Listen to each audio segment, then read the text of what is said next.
Que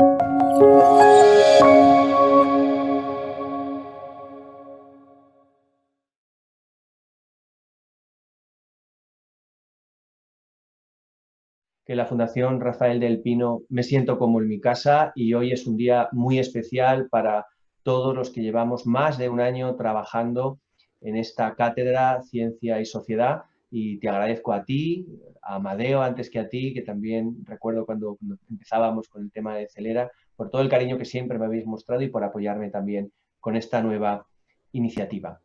Como digo, quiero compartir con todos vosotros un momento muy especial, que es la culminación, en realidad, de un sueño por pensar España desde la ciencia y desde la tecnología. La Cátedra Ciencia y Sociedad en la Fundación Rafael del Pino nace con el objetivo de pensar, analizar y construir una España mejor desde el conocimiento. Y para eso contamos con un equipo humano extraordinario, y me gustaría empezar agradeciendo a todas las personas, cada uno de ellos, y especialmente a Jordi Sánchez Navas, que es el coordinador de la cátedra, por el excelente trabajo que llevan realizando durante más de un año para que hoy podamos presentar este trabajo, y especialmente el informe 10 tecnologías para impulsar España, en el que tanto nos han ayudado los expertos que forman parte de la cátedra y que voy a comentar y escribir en un momento. Uno de los objetivos de esta cátedra, sin duda, es difundir la ciencia, contar a la sociedad española cómo desde la ciencia y la tecnología podemos resolver algunos de los grandes problemas de nuestro tiempo y ayudar a fomentar esas vocaciones científicas tempranas, especialmente de las mujeres. Sé que Nuria Oliver además está muy comprometida con esta tarea, y también desde la Academia Joven de España trabajamos muy intensamente para poner en valor, para proponer como referentes jóvenes españoles investigadores, de forma que acabemos con esa sangría en vocaciones en STEM, en ciencia y tecnología, que desde el año 2000 han caído ya en un 30% en nuestro país. No podemos permitir que sigan cayendo las vocaciones en ciencia y en tecnología si queremos construir un país basado en el conocimiento. Desde la cátedra también realizamos diferentes publicaciones en medios nacionales e internacionales sobre temas de interés, contando cómo la ciencia, cómo los avances tecnológicos pueden contribuir a resolver algunos de los problemas más grandes de nuestro tiempo. Este es un ejemplo concreto de hace muy pocos meses sobre cómo la ciencia puede, de hecho está contribuyendo a identificar y a mitigar el cambio climático. Pero lo que hoy venimos a hacer sobre todo es presentar un informe que de nuevo nace con la idea de identificar cuáles son las tecnologías que tienen la mayor capacidad para mejorar la competitividad de la economía española, para aumentar la complejidad de nuestro sistema productivo, desde un análisis que hagan que disparemos como francotirador en este sistema de I+D de nuestro país, y no con un trabuco sin definir una estrategia concreta.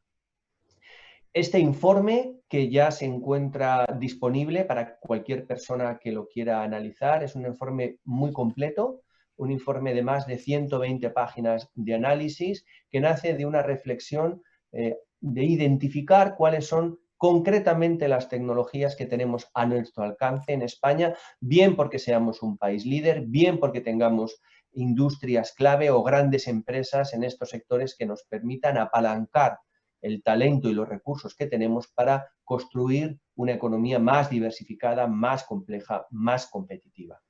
Como digo, este informe parte de un análisis exhaustivo, es un análisis de condensar todo lo que hay disponible en la literatura científica y económica para identificar estas tecnologías claves y aterrizarlas al caso español. Hay decenas de gráficas, de análisis, y invito a todos los oyentes a que le dediquen el tiempo a leerlo con atención y sin duda también a enviarnos sus sugerencias y sus comentarios.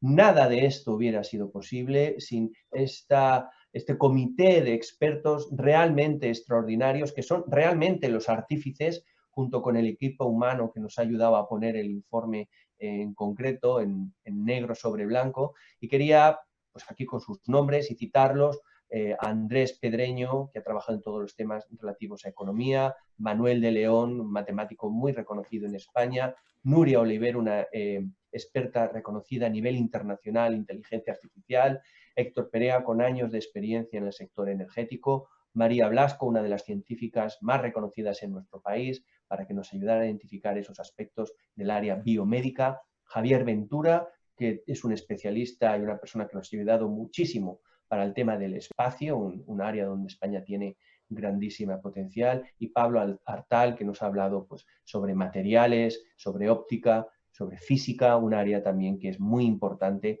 en donde España tiene muchas fortalezas. Esto me parece que es una forma muy adecuada de ver la complejidad del sistema productivo español. No sé si lo conocen, es del Atlas de Complejidad Económica que publica de forma regular el profesor Ricardo Hausmann, un buen conocido también de la Fundación, que analiza cuáles son los principales sectores productivos de un país y los pone en contexto del grado de complejidad, es decir, de la capacidad que tiene un país de producir productos que otro no puede. Sin duda, en España tiene un papel muy importante el turismo y los servicios. En las exportaciones destaca automóviles y componentes automovilísticos y sin duda también el sector químico, tanto en el área de refino de petróleo, petroleoquímica y también en medicamentos y farmacéutica. El sector químico español es también uno de los más potentes del país, con un 13% de peso en el PIB industrial del país. Pero cuando lo analizamos con más detalle, cuando vemos este mapa tan detallado de la complejidad de la economía española y lo representamos en grado de complejidad, vemos que muchos de nuestros sectores clave, sectores que pueden verse amenazados, tienen un grado de complejidad relativamente bajo. Y esto no solamente nos pone en riesgo frente a otros países, otras empresas que pueden competir ahora ya sin fronteras en sectores donde teníamos una ventaja histórica, sino que además también hay un riesgo para el empleo, como puso de manifiesto el Foro Económico Mundial hace muy pocos años en el informe El futuro del empleo, y destacaba que algunos países como España tenían riesgos de perder esos empleos más repetitivos en los que el grado de complejidad es menor. Por todo esto, lo que pretendemos en la cátedra y en este informe es identificar esas tecnologías que nos van a ayudar a pintar este mapa de verde, es decir, aumentar la complejidad, la competitividad de sectores claves para que España pueda seguir un país competitivo y podamos mantener la calidad de vida y el estado del bienestar que disfrutamos. El Foro Económico Mundial, como saben muy bien, publica todos los años este índice de competitividad global, donde nuestro país tiene una posición media en torno al 25 y el 30, depende de los años. Tenemos áreas en las que estamos muy bien valorados, en infraestructura, en sanidad, pero otros, especialmente los que se refieren a sistemas de innovación, ocupamos una posición mucho menor. Y esto, sin duda, es una amenaza. Como decía antes Vicente, llevo muchos años colaborando, más de 10 con el Foro Económico Mundial, y todos los años publicamos este informe 10 tecnologías emergentes en los que, de forma similar a lo que estamos haciendo en la cátedra, identificamos las tecnologías que tienen la mayor capacidad de transformar nuestras vidas. La diferencia de este informe que presento hoy es que es un análisis que parte desde el análisis del caso español y no tanto parte de cuáles son las tecnologías que pueden cambiar nuestra forma de vida o el empleo, sino aquellas que pueden mejorar la competitividad de la economía española. Y sin más dilación, estas son las tecnologías, las 10 tecnologías que un grupo de expertos que he presentado antes han reconocido, han destacado para el año 2020. Lo que voy a hacer a continuación pues no va a hacer justicia al detalle, a la información que se recoge en el informe, pero sí que quiero pasar, aunque sea de puntillas, sobre cada una de ellas para ponerlas en contexto y facilitar el debate que vamos a tener luego con los expertos desde las 3 áreas que son más importantes. Este informe de 10 tecnologías para impulsar España nace, por lo tanto, de una reflexión, desde una inquietud de querer construir un país que está más basado en el conocimiento, en el esfuerzo, en el talento, y también desde una frustración que ve cómo año tras año insistimos en un mensaje que no termina de calar en la administración y en las principales empresas de nuestro país. Entendemos que destacando, que analizando estas tecnologías que tienen mayor capacidad para mejorar nuestra competitividad, podemos contribuir a iniciar un debate y ojalá unas acciones que mejoren la competitividad de nuestro país. La primera de estas tecnologías, sin duda, es inteligencia artificial. Como digo, tenemos la suerte de contar con Núria Oliver en nuestro panel y en el debate que vamos a tener más adelante, porque esta es una de estas tecnologías que lo están transformando todo. Ya en el año 2009, hace más de una década, la mayoría de los sectores estaban incorporando inteligencia artificial a el desarrollo de producto, al marketing, a la fabricación, y esta tendencia no ha hecho sino que aumentar en los últimos años. España tiene, sin duda, y como digo, Núria Oliver es un excelente ejemplo de ello, una enorme fortaleza porque tenemos algunos de los mejores expertos de todo el mundo y cuando vemos, por ejemplo, el número de artículos científicos publicados en el área de inteligencia artificial, España ocupa un país muy digno, un país que corresponde al tamaño de nuestra economía y de nuestro país. Pero, sin embargo, y como vamos a ver a lo largo del informe, en realidad es conocido, este potencial, digamos, académico de conocimiento no se ve traducido el número de patentes y especialmente de empresas que estén liderando la capitalización de todo este conocimiento. España es uno de los países que tienen una estrategia nacional específica para inteligencia artificial, por lo menos se ha trabajado en ellos. Yo sé que Núria Oliver y Andrés Pedreño trabajaron en un libro blanco que finalmente no se aprobó y que luego ha habido pues, otros intentos, pero de nuevo la idea es que los países que tienen una estrategia propia son aquellos que tienen capacidad de responder de forma más eficaz. En España tenemos muchas capacidades, muchos grupos de investigación, muchas instituciones, tanto públicas como empresariales, que están apostando por la inteligencia artificial y quiero destacar también el caso de ELIS, que hemos sido capaces, gracias al esfuerzo de Núria, que ella misma dirige, de tenerlo en España. Es un nodo de inteligencia artificial que tenemos en el Mediterráneo y que sin duda pues, nos posiciona en esa pole, en esa primera línea de la inteligencia artificial que debemos ser capaces de utilizar al máximo. La edición genética es otro ejemplo que está perfectamente imbricado en la historia de España, porque probablemente el mayor descubrimiento científico de este siglo se ha producido en España, concretamente en Alicante, por el profesor Francis Mojica, compañero en la Universidad de Alicante. Esta técnica, que se basa en un mecanismo de defensa de bacterias frente a virus, nos permite, gracias al acoplamiento de la proteína Cas9, cortar y pegar, es decir, modificar e introducir secciones del genoma en cualquier organismo vivo. Y eso nos permite modificar genéticamente cualquier animal o planta hasta un nivel que hasta hace años era completamente imposible. Esto ha abierto enormes posibilidades en muchísimos sectores, desde terapia génica, por supuesto, líneas de germen humano, modificación de alimentos y ganado. Hay una enorme industria que puede estar asociada al CRISPR, que de hecho lo está si vemos el valor mundial del mercado de edición genética. Ya en el año 2018 estaba en torno a 258 millones de dólares y se espera que este mercado aumente en un 18% anual durante los próximos años. Sin duda,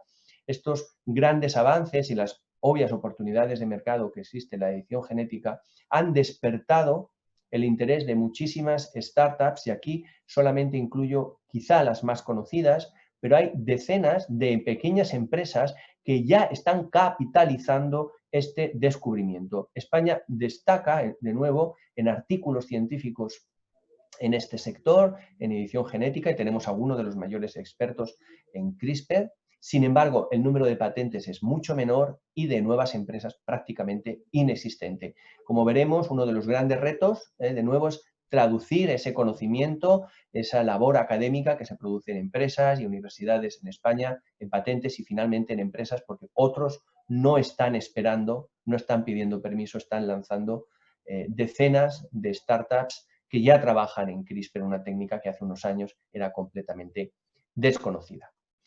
La seguridad digital se ha identificado como otra de esas áreas clave porque todo lo digital que está ocurriendo ocurre dentro de la casa, pero a la casa hay que ponerle paredes y tejado que den seguridad a toda esta transferencia de datos, a toda esta comunicación de cuentas bancarias, de datos médicos, de datos muy, muy privados, y la seguridad digital es, por lo tanto, lo es ya, esto es una empresa, es una industria muy consolidada, una oportunidad de negocio excepcional en la que España también presenta importantes fortalezas. En el año 2017, el valor global del mercado de la seguridad digital ya era más de 130.000 millones de dólares y se espera que para el 2026, que está ahí a la vuelta de la esquina, el valor sea ya de 270.000 millones de dólares.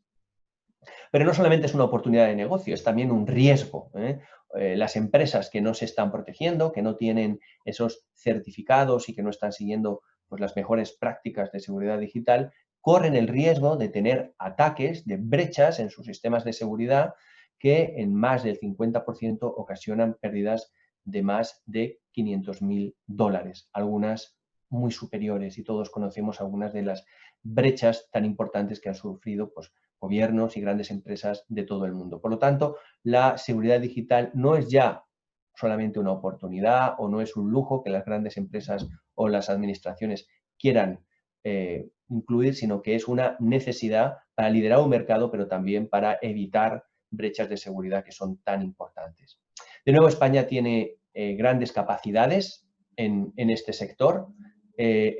La seguridad digital en España alcanzó ya un valor de 1.200 millones de euros en el año 2018, con crecimientos por encima del 10%, y algunas comunidades dentro de España pues claramente lideran este sector, entre ellos Madrid, Cataluña, Andalucía, País Vasco y Castilla y León. El Internet de las Cosas es una de las tecnologías que también han destacado nuestros expertos porque han visto el enorme potencial que supone la conexión de todas estas equipos, cámaras, micrófonos que nos conectan con la realidad digital, con la virtual, y vemos ya en algunos sectores clave para nuestra economía, como la fabricación, el transporte, las utilidades, que ya en el año 2015 el Internet de las Cosas suponía una inversión para estas empresas de 10.000 millones de dólares. Para el año 2020, el año en el que estamos, estas inversiones en Internet de las Cosas para estas industrias llegan ya a los 40.000 millones de dólares. La adopción de la inteligencia artificial está siendo claramente exponencial, tanto en productos y servicios ofrecidos como operaciones internas de empresas y administraciones. Vemos que Europa, marcada aquí en morado en el año 2013-2017, tenía una posición claramente de liderazgo, pero un tema de preocupación que estamos observando es que esa posición de liderazgo la podemos perder ya en este año, superándonos claramente la zona Asia-Pacífico, con un crecimiento mucho más decidido, no solamente en operaciones internas, sino también en los productos y servicios de Internet de las Cosas que ya están ofreciendo. España es un país de nuevo líder, en este caso también con patentes. Es bastante destacable que España en el año 2019, el año pasado, tuviera más de 2.700 patentes en este sector, un sector emergente que está en línea con el tamaño de nuestra economía y que, por lo tanto, hemos identificado el Internet de las Cosas como una de esas áreas prioritarias en la que nuestro país tiene una clara fortaleza. Sin duda, para todos los que trabajamos en el sector de la química, de los materiales fotoactivos avanzados, aquellos que van más allá del silicio, suponen una mejora clarísima en la eficiencia de las celdas fotovoltaicas. Hemos querido mostrar en esta imagen diferentes alternativas al silicio convencional, que sin duda ya está en plena madurez, como los tándems de silicio con material híbrido y también a los emisores pasivos de celda trasera, que es una tecnología que prácticamente ha llegado también a su madurez. Sin embargo, los últimos avances, los más prometedores, aquellos que tienen eficiencias muy altas, cercanas ya a la máxima teórica, se encuentran las perovskitas, un tipo de óxidos mixtos muy importantes, que están mostrando unos resultados importantísimos, y también a los diselenuros de cobre indio y talio y al teleluro de cadmio, que es una tecnología también prácticamente comercial, pero que presenta problemas de toxicidad, por el uso de un metal pesado. Esta gráfica, si alguno tiene poca esperanza en la tecnología, creo que esta es la gráfica que nos da fe y esperanza a todos los que trabajamos en química y en materiales, porque realmente es espectacular. La reducción del precio del kilovatio hora durante la última década ha sido espectacular. Por ejemplo, en países como China, Francia, India, Italia y, por supuesto, España, el precio del kilovatio hora ha caído en torno a un 80%. Un 80% es una caída del precio que es difícil de conseguir. Y ha sido posible precisamente porque ahora utilizamos materiales avanzados que son mucho más eficaces en la conversión de fotón a electrón y, por lo tanto, permiten producir el mismo número de kilovatios a un coste mucho más reducido. Por estos avances tan significativos en la eficiencia, existe una enorme esperanza en las energías renovables, tanto la solar fotovoltaica, marcada aquí en amarillo, como la eólica, porque el precio del kilovatio hora ya es plenamente competitivo con otras fuentes capaces de generar corriente eléctrica y también capacidad de potencia instalada, y pensamos que con decisión, porque no solamente es importante tener la tecnología y el material, sino también la inversión y la decisión política, las energías renovables pueden formar un porcentaje importante de nuestro mix energético en las próximas décadas. Europa partía de una posición de liderazgo en el año 2018, muy superior a la de Estados Unidos en cuanto a capacidad instalada de energía solar fotovoltaica, solamente superada por Asia. China ha hecho una apuesta muy importante en los últimos años en instalación de fotovoltaica, como la ha hecho prácticamente en todas las fuentes de energía. Pero lo que vemos es que esa posición de liderazgo la podemos perder, claramente con respecto a Estados Unidos ya en esta década que hemos comenzado y sin duda frente a China, que va a conseguir capacidades instaladas muy superiores a las que tenemos en Europa. Sin duda, si queremos apostar por la energía renovable, la energía distribuida tiene que ser parte del diseño de nuestro sistema eléctrico, de manera que haya estaciones menores, de menor tamaño, que nos permitan generar y distribuir corriente eléctrica mucho más cercana al consumo, al uso final. Eso nos va a permitir reducir la demanda durante las horas soleadas, porque vamos a poder disponer de granjas solares cercanas al uso. Nos va a permitir también almacenar, en esto comentaremos más adelante, almacenar esa corriente eléctrica que se genera quizá en momentos que no haya máxima demanda, pero al almacenar la corriente en la red podemos aplanar los picos de oferta-demanda que son tan importantes a lo largo del día, mejorar nuestra eficiencia energética porque disminuimos las pérdidas por transporte, las pérdidas óhmicas de distribución de corriente eléctrica y responder mucho mejor a la demanda. Por todo ello, es muy probable que en los próximos años continúe la tendencia que ya hemos visto de un aumento muy importante en la capacidad de instalación de fotovoltaica distribuida, es decir, de pequeñas granjas cercanas al usuario que nos permitan responder mucho mejor a la demanda variable.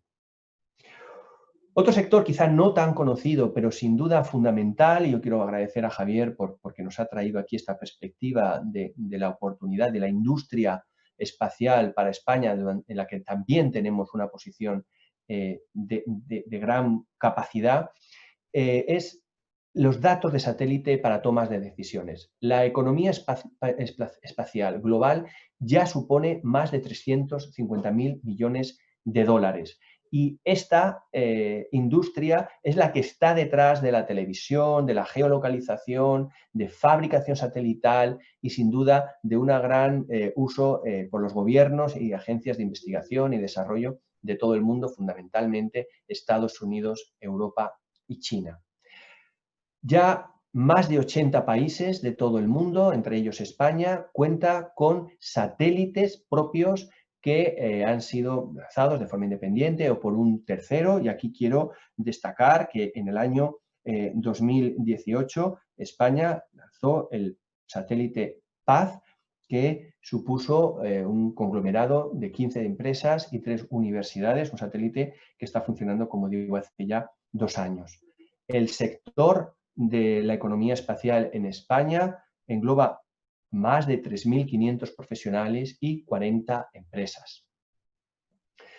Un área en la que también tenemos a uno de los mejores expertos del mundo y que es clave para un país que cada vez está más envejecido, es el de las nuevas tecnologías para combatir el envejecimiento. En el que quiero destacar, sin duda, el liderazgo de María Blasco, miembro de nuestro comité de expertos.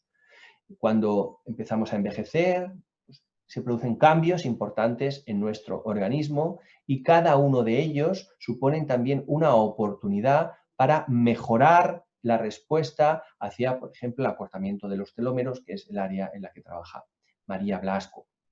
Existe un enorme interés en el área o en el campo científico por alargar la vida, estudiar y entender mejor el envejecimiento. Vemos en azul el número de publicaciones científicas en general en los últimos años, que vemos que ha aumentado de una forma importante, pero vemos que aumenta más rápidamente en las publicaciones que tratan específicamente el tema del envejecimiento. Por lo tanto, es un área emergente, un área que está atrayendo mucho el interés de los investigadores.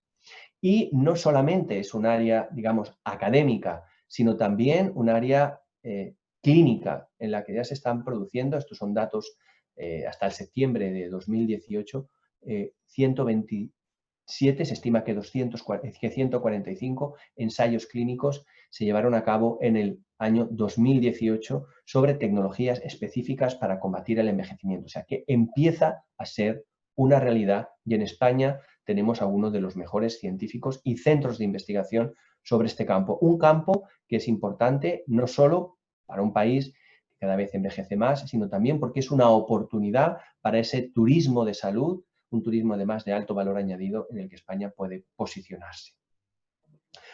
Las energías renovables dependen muchísimo, como hemos comentado antes, de la capacidad que tenemos para almacenar toda esa energía que se genera, porque la generación y el consumo de energía no están bien acoplados.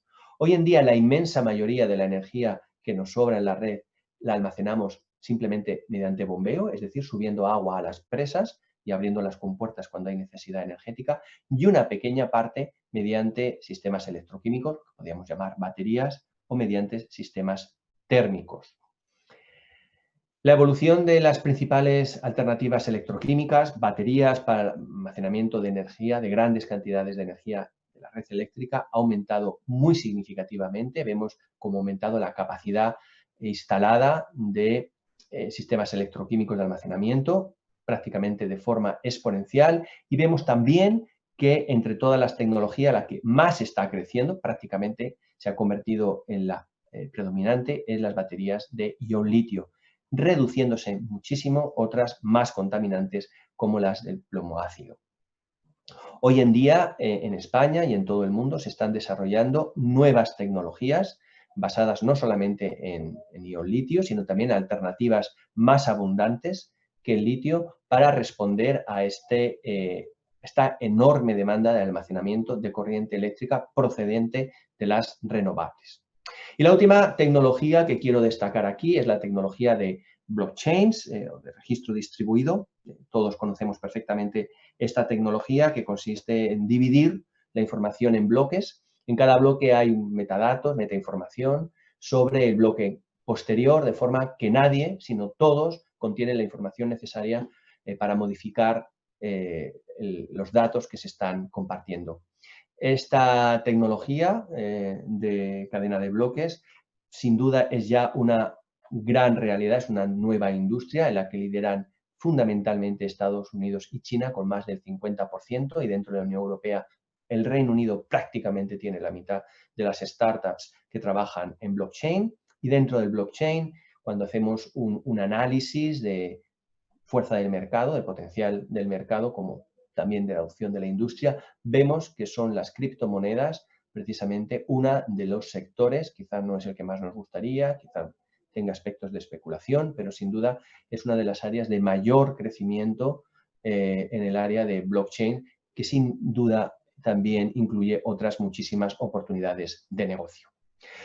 Bueno, con esto he resumido de forma, digo, injusta, porque no he podido dedicarle la profundidad que tiene el informe, estas 10 tecnologías que hemos elegido para el año 2020, y las podemos dividir realmente en 3 grupos. Una, digital, un gran grupo digital en el que está la inteligencia artificial, la seguridad digital, el Internet de las cosas, los datos que provienen de los satélites y blockchains. 3, claramente con el área de la energía, los materiales fotoactivos avanzados, celdas fotosolares, la energía distribuida y también el desarrollo de las renovables, sobre todo el tema de almacenamiento. Y 2, en el área de biomedicina, de edición genética y las nuevas tecnologías para combatir el envejecimiento. Cuando estábamos elaborando este informe, ni nosotros ni nadie podría imaginarse que nos íbamos a encontrar con la pandemia, con la COVID-19. Y por eso quisimos introducir un capítulo de 10+1, lucha contra las epidemias recurrentes, porque en realidad si lo pensamos con atención, y era un mensaje que queríamos compartir desde la cátedra, el COVID no ha sido una sorpresa, o no lo ha sido totalmente, porque con una periodicidad bastante recurrente, y ya desde los años 70 hemos tenido diferentes virus que diferentes índices de mortalidad nos han sacudido, tanto el ébola, la gripe aviar, que todos recordamos, el SARS, la gripe A, el MERS y la COVID-19. Lo que ha ocurrido en esta ocasión es que tanto la velocidad con la que se contagia el virus, el SARS-CoV-2, como la tasa de mortalidad son bastante elevadas y han tenido un impacto sobre nuestras vidas y sobre nuestra economía fundamental. España ha tenido un papel de protagonista en la investigación contra la COVID-19 y en la Academia Joven de España, de hecho, hemos celebrado una serie de webinars con este título. Quizá no todos lo conozcamos, pero creo que debemos estar muy satisfechos y muy orgullosos de que nuestro país sea el 4.º país con más ensayos de todo el mundo contra la COVID-19, que se están realizando 58 ensayos clínicos en nuestro país para acabar con este virus, que más de 28.000 pacientes están participando en estos ensayos clínicos y que prácticamente todos los hospitales españoles están participando en ensayos clínicos para acabar con esta enfermedad.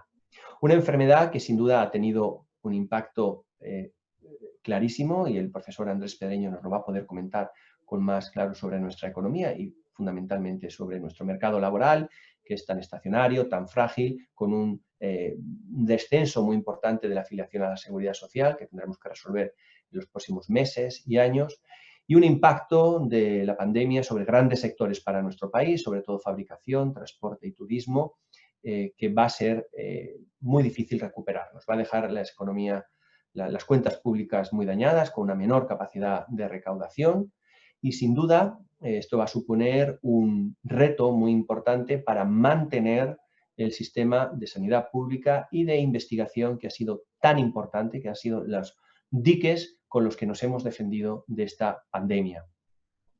¿Cómo vamos a salir de este momento económico? Pues depende mucho de cómo se va a propagar el virus, de si vamos a tener una segunda ola, como parece que está ocurriendo en China, y también si nuestras intervenciones van a ser más o menos eficaces. Hemos visto que en algunos sectores la recuperación ha sido más o menos en V, pero en otros estamos viendo pues, otras tendencias y sin duda nuestro sistema económico, el que queremos precisamente tratar con más tecnología, con más complejidad, con más resiliencia, pues se va a ver más dañado que otros precisamente por la falta de tecnología y la dependencia de algunos sectores dependientes del turismo. De nuevo, este es el análisis del Foro Económico Mundial sobre la competitividad de nuestro país, y año tras año nos dice que uno de los pilares, como llamamos en el foro, fundamentales, es el de la innovación, en el que estamos por debajo de los países de nuestro entorno. Es un área en la que tenemos que trabajar mucho, porque la forma en la que tanto la administración como las empresas respondieron a la crisis del año 2008-2009 fue recortando de forma muy significativa la inversión de I+D. No sabemos si habremos aprendido la lección que nos ha dejado la COVID-19, de que precisamente es la sanidad y la investigación la que nos resuelven los grandes problemas, bien sea una pandemia, bien sea una crisis climática, bien sea escasez de agua o de recursos, y que el país va a estar mejor preparado si volvemos a invertir en ciencia y en tecnología, pero no hacerlo, como he dicho antes, en forma con un trabuco, de forma sin priorizar, de una forma inteligente en la que se involucre más administración pública y empresas en una visión nueva del país que queremos construir. Permitidme que termine con una reflexión general. Durante muchos años se nos ha repetido que España está condenada a repetir su historia porque la desconoce. Y en mi opinión, nuestro problema como país no es tanto que desconozcamos nuestra historia, sino que no hemos imaginado nuestro futuro. Es precisamente eso lo que intentamos hacer desde la Cátedra de Ciencia y Sociedad de la Fundación Rafael del Pino. Imaginar un país nuevo, tener un proyecto común de país que esté basado en el conocimiento, en la inteligencia, en el análisis. Solo de esta forma vamos a tener un sector productivo, un mercado laboral más diverso, más rico y más resiliente. Con todo esto, quiero de nuevo agradecer a la Fundación Rafael del Pino por el apoyo, por creer en mí y en esta cátedra, y a los expertos por darnos su inteligencia y su buen hacer que nos ha permitido realizar este informe. Sin nada más, pues termino aquí mi presentación y pasamos a un debate, a una ronda de preguntas con los tres expertos. Voy a empezar, si os parece bien, con Nuria Oliver. Vamos a hacer una primera ronda en la que voy a preguntar a los expertos pues, cuáles son las impresiones del informe, cómo ven precisamente la cátedra y este objetivo de pensar España desde la ciencia y la tecnología y de construir un futuro común basado en la ilusión y en el conocimiento. Nuria, cuando quieras, si nos puedes aportar alguna reflexión desde tu área de conocimiento. Hola, buenas tardes. Un placer estar aquí. Gracias por la invitación y enhorabuena por el informe. Efectivamente, creo que una de las principales observaciones del informe es que la tecnología lo impregna todo. Y dentro de la tecnología, la inteligencia artificial lo impregna todo. No podemos hacer seguridad sin inteligencia artificial. Muchas de las aplicaciones del Internet de las Cosas se apoyan en la inteligencia artificial. El análisis de los datos de los satélites se hace con técnicas de inteligencia artificial, etcétera, etcétera, ¿no? Entonces, me alegra mucho ver que la primera tecnología, aunque más que disciplina, que tecnología, la inteligencia artificial es una disciplina, pues la primera incorporada sea la inteligencia artificial, que es mi área de expertise. Es absolutamente fundamental, ¿no?, incorporarla. Vivimos en la cuarta revolución industrial, donde tenemos por primera vez en nuestra historia una relación íntima entre el mundo físico, el mundo biológico y el mundo digital. Y esta cuarta revolución industrial, que lo está transformando todo muy profundamente, está impulsada, entre otras, por la inteligencia artificial. Es absolutamente de vital importancia que tanto Europa como España reforcemos nuestra excelencia científica, nuestra innovación y nuestra implantación y uso de la inteligencia artificial en el tejido productivo, ¿no?, y en nuestras empresas. Y ese es uno de los motivos por los que creamos ELIS, a las que has hecho referencia, esta red europea de excelencia en investigación en inteligencia artificial. Porque Europa se ha quedado relegada. Talento excelente europeo no está en Europa, y si está en Europa no está trabajando para instituciones europeas, está trabajando fundamentalmente para empresas americanas o asiáticas. Tenemos que reconocer que el valor estratégico de la inteligencia artificial es tan grande que no podemos permitirnos esta fuga de talento y esta pérdida, ¿no?, del talento. Y por eso creamos esta red de excelencia y efectivamente, como has comentado, pues una de las oportunidades que tenemos en el contexto de esta visión de la iniciativa de la Fundación Rafael del Pino y la cátedra de poner en el centro del discurso social, pero también de las decisiones políticas, la investigación, la innovación y el conocimiento, pues tenemos la oportunidad en España y en particular en Alicante de contribuir a esta red de excelencia a través de la creación y el impulso de una unidad de investigación ELIS en Alicante, ¿no?, que estoy en vías de crear. No me quiero extender más. Creo que la selección de las 10 10 tecnologías o 10 disciplinas más, obviamente, el coronavirus es muy relevante y acertada. Y bueno, ojalá sirva de inspiración y de motor para conseguir que efectivamente seamos competitivos y seamos líderes en cada una de estas áreas, ¿no? Sin duda, la contribución tanto no solamente a nivel económico, sino también a nivel social sería inmensa. Muchísimas gracias, Nuria. La verdad que coincidimos completamente en el análisis de la oportunidad que supone, ¿verdad? Héctor, si te parece bien, otro de los grandes ejes del informe es el tema de la energía, de la transición energética, de la que sabes tanto y de la que tanto has trabajado. Te pediría también una primera reflexión sobre el informe y cómo has visto el encaje del tema de la energía, los materiales, fotovoltaica, almacenamiento dentro de lo que hemos presentado. Estupendo. Pues buenas tardes, lo primero, y felicitarte, Javier, y a la Fundación Rafael del Pino por esta iniciativa, ¿no? Que contribuye, yo creo, a poner un acento tan necesario sobre la tecnología como medio para el desarrollo, ¿no?, del futuro de nuestro país. Y sobre todo, pues agradecer que me hayáis dado la oportunidad de contribuir desde el ángulo energético, ¿no? Como reflexión, yo creo, desde que me comentaste, Javier, por primera vez, me explicaste el enfoque, me pareció pues una iniciativa de extrema necesidad, ¿no? Lo has apuntado tú al inicio, tenemos una economía, la española, que sigue asentada sobre una estructura productiva muy poco diversificada, con una sobreexposición al sector de servicios, y vemos pues, como otros sectores de valor añadido como la industria pues cada vez son más menguantes, ¿no? Por tanto, tenemos una necesidad muy acuciante, ¿no? Hemos mencionado la crisis del COVID, si cabe lo que ha hecho es pues, resaltar aún más esta necesidad, ¿no? Y nos ha expuesto cómo de vulnerables somos por esta estructura productiva que tenemos pues, a unos vaivenes y a crisis como las que plantea ahora mismo el COVID, ¿no? Por tanto, reacción al informe yo creo que llega en un momento muy oportuno, ¿no? Y quería compartir también una reflexión que me ha venido a la mente esta mañana cuando leía los titulares, ¿no?, de prensa esta mañana. Y uno de ellos, no sé si lo habéis captado, pero El País abría la edición digital esta mañana con un titular que os voy a citar textualmente, ¿no?, que es: España prevé invertir 150.000 millones contra la crisis en 2 años, ¿no? Cuando uno lee un titular así, lo primero que hace casi es agarrarse a la silla, ¿no? 150.000 millones, ¿no? Y lo segundo que hace uno es preguntarse dónde van a ir esos 150.000 millones, ¿no?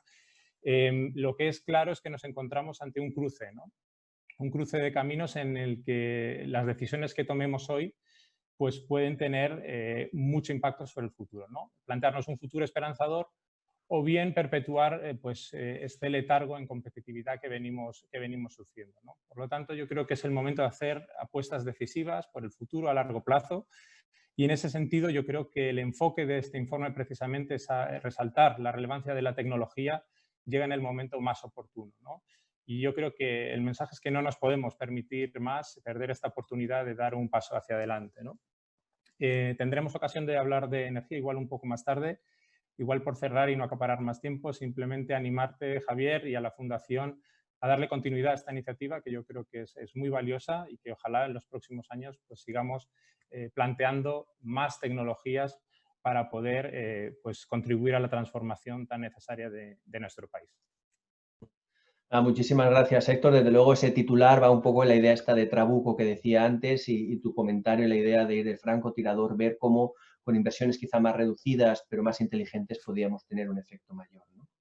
Bien, voy a dar paso ahora también a un buen amigo, Andrés Pedreño, de que he aprendido tanto y que lleva tantos años también pensando el papel de la ciencia y la tecnología en la competitividad de la economía española. Andrés, desde el punto de vista de la economía, ¿qué nos podrías comentar? ¿Cómo has visto el informe y la presentación de la cátedra? Buenas tardes. Me uno antes que nada a las felicitaciones porque realmente es de mucho valor, de mucha utilidad este informe, que creo que puede generar una cultura en la empresa para identificar lo que son las grandes oportunidades para hacer sectores más competitivos y empresas más competitivas. Es un ejercicio que acertadamente viene haciendo el Foro Económico Mundial, que los norteamericanos casi a final de año inundan todos los periódicos de lo que van a ser las 10 o 12 tecnologías más disruptivas, donde ahí están las auténticas ventajas comparativas, donde las empresas tienen que posicionarse y tienen que ser pioneras a la hora de identificar esas oportunidades. Por lo tanto, crear esta cultura en España, en la vieja Europa, llena de sectores tradicionales, pues es realmente estratégico. Animo a que puntualmente se vaya creando este tipo de informes por la Fundación, por la Cátedra y especialmente luego que se divulgan y tengan el eco debido en la empresa. Y lo necesitamos porque efectivamente, primero Europa va perdiendo posiciones frente a China y Estados Unidos. Recientemente el profesor Luis Moreno y yo hemos hecho un estudio pues bastante exhaustivo de los últimos 20 años y ya se manifiesta esa debilidad en ciencia, en tecnología y especialmente en la aplicación, en las ventajas comparativas que los sectores productivos tradicionales de Europa pueden plasmar en la práctica ante los avances tecnológicos. Ya es un tópico decir que Europa tiene grandes regulaciones, grandes leyes, pero los gigantes tecnológicos cada vez están más en Asia y en Estados Unidos. Hay otros indicadores que tampoco son muy positivos. Por ejemplo, pues tenemos una de las tasas de envejecimiento más elevadas y hay países como los del sur de Europa que tienen tasas de desempleo juveniles realmente inaceptables. Con la crisis, además, España tiene la triste noticia de ser ya el país con una tasa de desempleo juvenil más alta de toda Europa. Evidentemente, nuestros sistemas económicos no pueden, deben generar el talento que hay, que existe y que se contrasta claramente en lo que has comentado de inteligencia artificial, de CRISPR, de envejecimiento. Ahí hay que aprovechar precisamente ese talento de tal forma que fluya desde la investigación básica y aplicada, se genere valor y competitividad en el mundo de la empresa. Y, bueno, evidentemente, posicionarnos en estos sectores productivos, en estas tecnologías como la inteligencia artificial, Internet de las cosas, materiales, etcétera, avanzados. Todo esto es sin duda el punto que nos puede permitir que nuestra agricultura, que nuestro turismo, que nuestra banca, que nuestra energía llegue a los niveles de competitividad en este entorno. La crisis viene a acentuar, realmente el COVID viene a poner de manifiesto las debilidades de Europa frente a Asia y Estados Unidos. Yo creo que es mejor que los economistas no hablemos de predicciones, porque primero no somos buenos haciendo predicciones y si estas son negativas las hacemos realidad. Keynes hablaba del animal spirit, es decir, aquello que en definitiva es impredecible en términos de las expectativas de inversión o de consumo. Es decir, si decimos que van a bajar las casas, la gente esperará que bajen muchísimo, con lo cual harán realidad que el mercado de la vivienda se deprima. Y los inversores, evidentemente, ralentizarán sus planes de inversión a esperar de que cuando ya la inversión se materialice, la economía vuelva a resurgir. Por lo tanto, hay que llevar muchísima prudencia. Nunca antes se había apagado una economía. La hemos apagado literalmente y encenderla no funciona como funciona un enchufe eléctrico. Esto es más complejo. Este experimento nos puede llevar a una situación muy complicada a nivel económico. Pero hay que verlo también a nivel positivo, es decir, la vieja España, la vieja Europa deberían ver en esta oportunidad de solucionar su atraso y de resolver problemas que son estructurales. No somos capaces de crear las condiciones idóneas para un ecosistema tecnológico, digital, de ciencia y tecnología, que se transfiera al sector privado en términos de competitividad, en términos de fuerza de nuestras empresas. Entonces, yo creo que, por eso digo, insisto, en que crear esta cultura de identificar lo que los economistas denominamos las tecnologías de utilidad general, aquellas que tienen un impacto muy relevante, como es la inteligencia artificial, donde hay previsiones de que países que no hagan un uso intensivo de este input, pues pueden ver su crecimiento económico reducido a la mitad, su crecimiento económico potencial. Y luego en la cultura de país, la vieja Europa adopta una postura defensiva, y la cual España no es una excepción. Es decir, hablamos de transformación digital. En definitiva, cuando hablamos de transformación digital le decimos a la banca o al turismo, es que si no te transformas digitalmente, nuestros hoteles no se transforman digitalmente, pues hay una herramienta que se llama Airbnb o una fintech que establece una alta disrupción y la resta con mucha competitividad y viabilidad a lo que es el sistema tradicional. Y es que es verdad, realmente la transformación es absolutamente imprescindible, pero hay que tomar el liderazgo de la disrupción. Es decir, tenemos que ser un país disruptivo. Y eso pues, significa tener una educación disruptiva, tener unos emprendedores disruptivos, tener un sistema de ciencia y tecnología que se traduzca, que interactúe con el sector privado y que, por lo tanto, transfiera tecnología real, tecnología que inserte competitividad real al sistema económico. Por lo tanto, bueno, no quiero extenderme tampoco yo mucho. Yo creo que este informe es muy oportuno, muy útil para crear esta cultura en los gobiernos, en las empresas, de que el liderazgo se logra identificando las oportunidades y las tecnologías aquellas que brindan efectivamente estas oportunidades.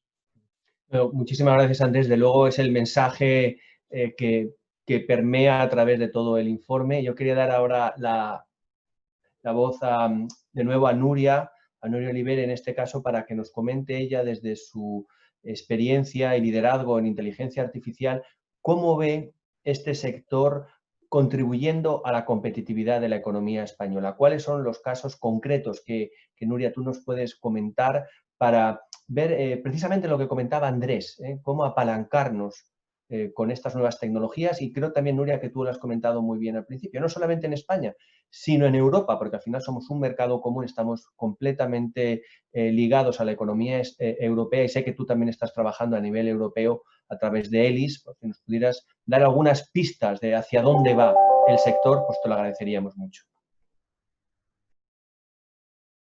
Gracias. Bueno, como he explicado al principio, la inteligencia artificial lo impregna todo. Es una disciplina transversal y por eso está en el corazón de la cuarta revolución industrial, y por eso hay autores que la equiparan al papel que jugó la electricidad en la segunda revolución industrial, por esta transversalidad que tiene. Es decir, podemos enriquecer cualquier sector de la economía con la inteligencia artificial. Podemos generar nuevas oportunidades en cualquier sector gracias a la inteligencia artificial. Casi la pregunta es qué sector no se beneficiaría de la inteligencia artificial, si es que de hecho hay alguno que no se beneficiaría, ¿no? Con lo cual es un pilar fundamental en un nuevo sistema social y en un nuevo sistema productivo. Identificando la brecha que existe entre ese potencial y donde estamos, que por ejemplo lo habéis incluido en el informe, las estimaciones del impacto en el Producto Interior Bruto entre países que pudiesen aprovechar, ¿no?, esta inteligencia artificial o no, y casi podrías doblar el Producto Interior Bruto, el crecimiento del Producto Interior Bruto en diferentes países, incluyendo España. Lo que tenemos que hacer es identificar cuáles son las prioridades y las acciones a llevar a cabo que nos permitan efectivamente aprovechar esta gran oportunidad que tenemos, ¿no? Y por eso es tan importante desarrollar una estrategia de inteligencia artificial que sea ambiciosa, pero al mismo tiempo accionable. Cuando has descrito que España tenía una estrategia de inteligencia artificial, yo he dicho que no, porque realmente no tenemos una estrategia de inteligencia artificial. Lo que se publicó en junio del año pasado era un documento sobre una estrategia de I+D+I, que es un pequeñitito elemento dentro de una visión ambiciosa de una estrategia de inteligencia artificial. Creo que es una de las grandes tareas pendientes. Hay dos autonomías que se han adelantado al gobierno central y han publicado sus estrategias de inteligencia artificial, la Cataluña y la Comunidad Valenciana, con lo cual nos podemos sentir orgullosos. Y donde has tenido un protagonismo, claro, muchas gracias. Pero tan importante como que exista la estrategia es que esa estrategia sea accionable y que existan los procesos, los planes y los presupuestos necesarios para llevar a cabo esa estrategia, ¿no? Ya para terminar, quería destacar las 5 dimensiones que creo que son fundamentales a incorporar en cualquier estrategia. Tenemos la dimensión tecnológica, que es de la que hemos hablado, donde entraría también la inversión en innovación, en investigación y en despliegue, ¿no?, tecnológico de la inteligencia artificial. en todos los sectores, como he dicho. El segundo pilar muy importante es el pilar legal y regulatorio, tanto desde la perspectiva de brechas que existan o deficiencias que existan en el sistema actual que no contempla que ciertos procesos, que ciertas decisiones, que ciertas actuaciones vayan a ser tomadas o realizadas por sistemas no biológicos, no por humanos, como el diseño de una regulación inteligente que acelere aquello donde queremos acelerar, ¿no? Y un caso muy claro desde mi punto de vista es la inteligencia artificial y otros son las energías renovables.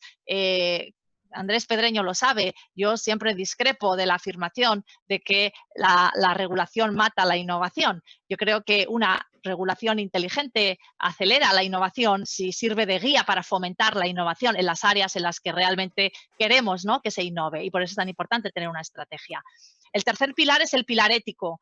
En el contexto de la inteligencia artificial surgen numerosos dilemas éticos. Europa ha adoptado una posición muy firme en el contexto de la ética de la inteligencia artificial. El flavor, o sea, el estilo europeo de inteligencia artificial es una inteligencia artificial confiable, con una gran concepto o un gran, ¿cómo se dice en español? Como un gran estilo ético, ¿no?, de la inteligencia artificial. El cuarto pilar es el pilar social, del que no se habla tanto, pero que tiene una importancia fundamental. Tanto el uso social de la inteligencia artificial, es decir, el uso de la inteligencia artificial para el bien social, y hay un ejemplo claro, es el uso en la lucha contra las pandemias y todo el trabajo que hemos estado haciendo en el grupo de trabajo en colaboración con la Generalitat Valenciana desde marzo, pero también el factor social incluye la educación. Y tanto una reforma profunda de la educación obligatoria desde primero de primaria, como los programas de upskilling y reskilling y de formación constante, y me alegra saber que la semana que viene habrá una sesión sobre la educación en este foro, es un pilar fundamental, pero también educación a la ciudadanía y educación a la clase política y a los decision makers, porque en primer lugar los seres humanos tememos aquello que no conocemos, con lo cual muchas veces la primera reacción cuando hablamos de inteligencia artificial es tener temor, ¿no?, sobre todo además alimentado por las imágenes apocalípticas de los libros de ciencia ficción y de las películas. Pero además, ¿cómo vamos a poder tomar decisiones informadas sobre temas que desconocemos? ¿Cómo van a poder tomar decisiones adecuadas nuestros representantes políticos si desconocen de lo que estamos hablando, ¿no? Por eso es tan importante la educación.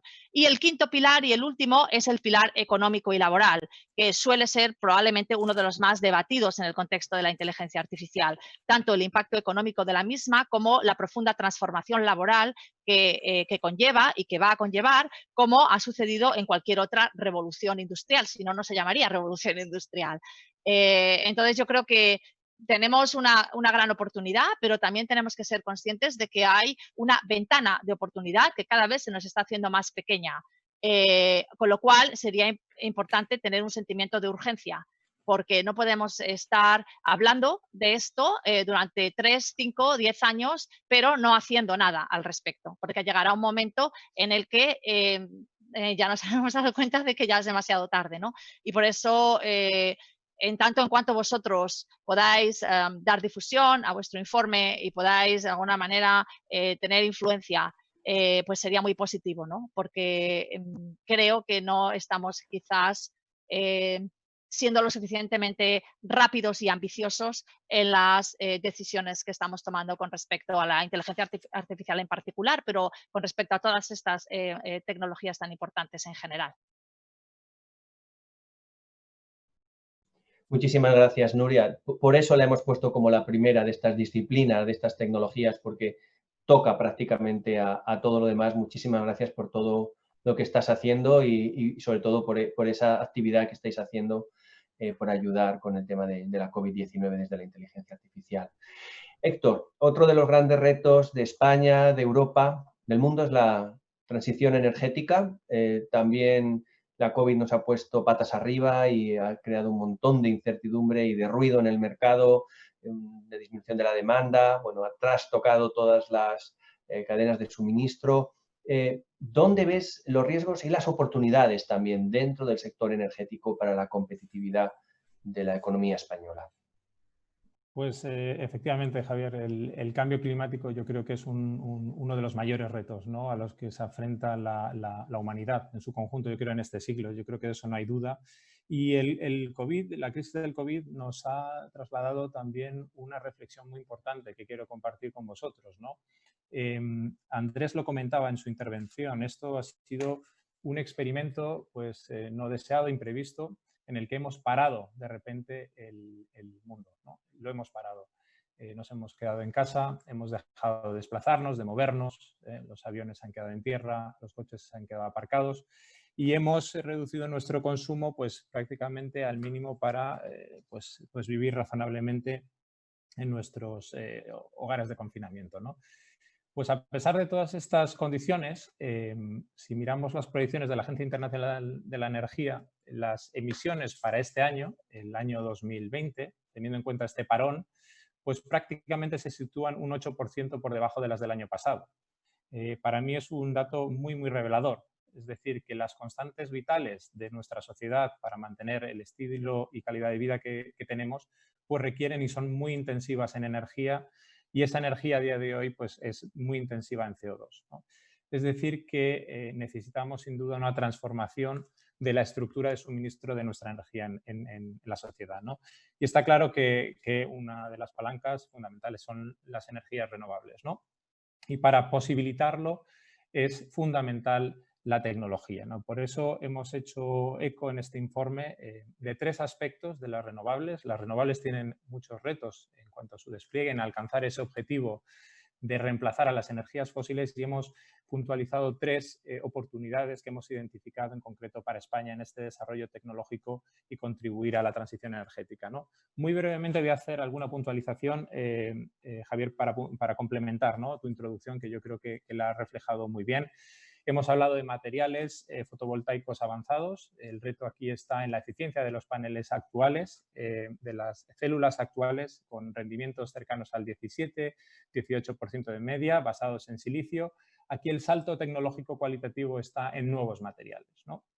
Oportunidades y líneas de investigación hay muchas, que tú bien has apuntado, Javier, y aquí el salto está en no solo permitir una mayor competitividad por la reducción de costes que ya se viene produciendo, que todavía tiene margen de mejora, obviamente, sino también de posibilitar otro tipo de estructuras, ¿no? Imaginemos pues, el recubrimiento de todo tipo de superficies, desde edificios, desde ventanas, incluso, ¿por qué no, carreteras en un futuro, que fueran elementos fotoactivos que sean capaces de absorber y generar energía, ¿no? Aquí pues estamos todavía a tiempo de sumarnos a este nuevo desarrollo científico y tecnológico del futuro, ¿no? La segunda oportunidad, generación distribuida, ¿no? Esto es generar a menor escala, pero más cerca de donde consumimos. Y aquí una paradoja que me gusta siempre recordar es cómo España, un país con los recursos que tenemos de sol, apenas tiene 0,3 gigavatios de capacidad instalada, mientras que Alemania, un país con mucho menos sol, tiene casi 30 gigavatios, ¿no? Y aquí lo conecto también con un punto muy importante que ha traído Nuria, y es el marco regulatorio, ¿no? El marco regulatorio puede hacer mucho para bien y para mal en el desarrollo de las tecnologías, ¿no? En este caso, en España, para esta temática en concreta, en el pasado, pues ha sido para mal, obviamente, ¿no?, que ha sido el gran freno para el despliegue de estas tecnologías. Por tanto, por el camino que tenemos para recorrer ahora mismo por delante, y con la ley de cambio climático ahora mismo que se está debatiendo, yo creo que tenemos una nueva oportunidad para hacer las cosas bien, ¿no? Y aquí el marco regulatorio, sin duda, tiene que estar del lado de la palanca facilitadora, ¿no? La tercera oportunidad que identificamos es el almacenamiento de energía, y esto es fundamental en ese sueño o aspiración a llegar a un 100% de abastecimiento de energía renovable, ¿no? Las energías renovables son intermitentes, por lo tanto necesitamos alguna herramienta para posibilitar alcanzar altas cuotas de penetración en renovables. A veces es desconocido, no sé si lo es para vosotros o no, pero el ranking de España en términos de generación solar y eólica a nivel mundial, pues está entre los 3 primeros, ¿no? Solo por detrás de Alemania y Portugal.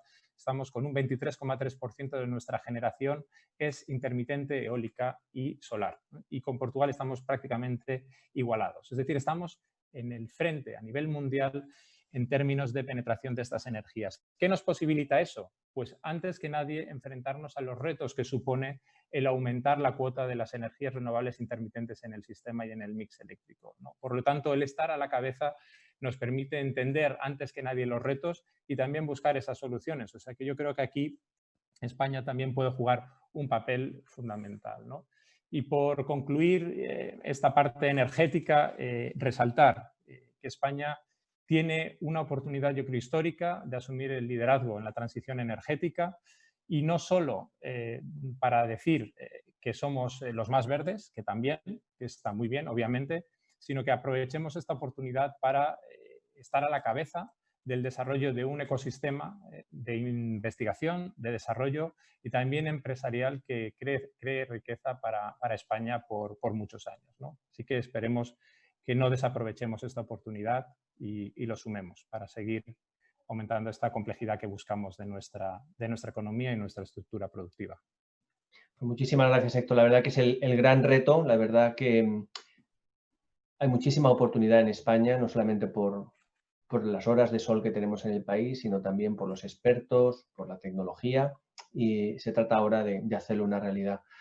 Andrés, si quieres ya para cerrar, si tienes alguna última reflexión rápida desde el punto de vista de la economía, yo creo que aquí el reto, la reflexión sería ¿cómo ves tú al sector empresarial respondiendo a esta gran oportunidad? Porque siempre hablamos de la administración, pero creo que también podríamos hablar un poco del sector privado. ¿Cómo ves tú el sector privado respondiendo a esta propuesta por la ciencia y la innovación que estamos haciendo?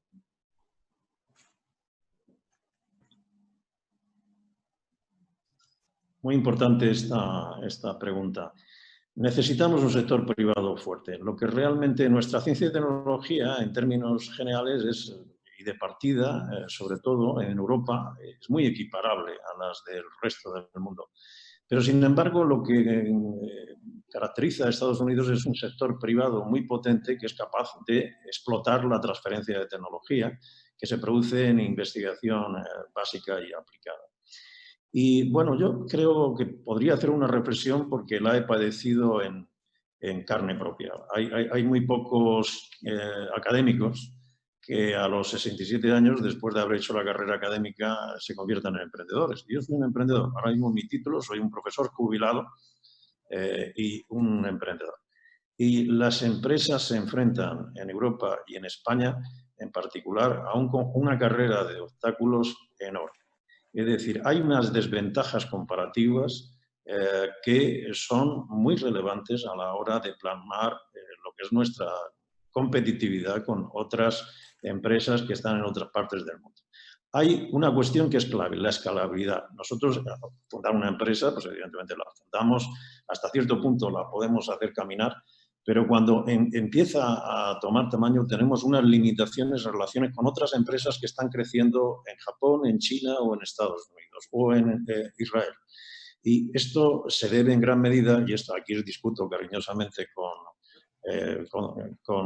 Nuria, sobre el tema, lo digo todo, hay muchos temas educacionales, etcétera, etcétera, con el tema de la regulación. Evidentemente yo soy partidario de una regulación inteligente, de una regulación eficiente, pero no un proteccionismo, la regulación como mecanismo de protección encubierta, la regulación como ineficaz que genera burocracia, genera flexibilidad y adaptabilidad a cambios que deben ser muy rápidos y nos convertimos en las startups, las convertimos al final en pequeños elefantes.